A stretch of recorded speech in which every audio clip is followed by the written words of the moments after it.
Hi అండి.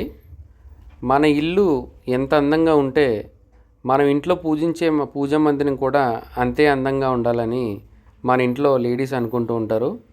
కాబట్టి చాలా అందంగా డిజైన్ చేయబడింది.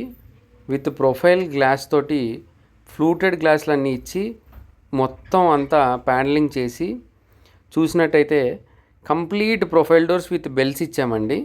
చాలా ఎక్సలెంట్ లుక్గా ఉంది పూజా మందిరం మొత్తం.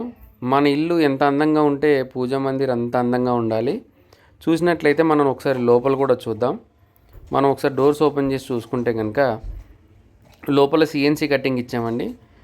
విఘ్నేశ్వరుడు, అది అందరికీ ఇష్టమైన దేవుడు విఘ్నేశ్వరుడు కాబట్టి మేడం కూడా ఇష్టమైన దేవుడు విఘ్నేశ్వరుడు. సో మనం లోపల సిఎన్సి విఘ్నేశ్వరుడు ఇచ్చి అలాగే స్పాట్ లైట్స్ కూడా ఇచ్చామండి. మనం అక్కడ సైడ్స్కి 6 స్పాట్ లైట్స్ ఇచ్చాము. కింద స్టోరేజ్ కోసం 2 డ్రాస్, ఒక స్టోరేజ్ కోసం ఒక ప్రసాదం ట్రే కూడా ఇచ్చామండి. కంప్లీట్గా A to Z చాలా నీట్గా మంచి కాన్సెప్ట్ తోటి డిజైన్ చేసామండి. కంప్లీట్గా పూజా మందిరం మొత్తం వుడెన్ కలర్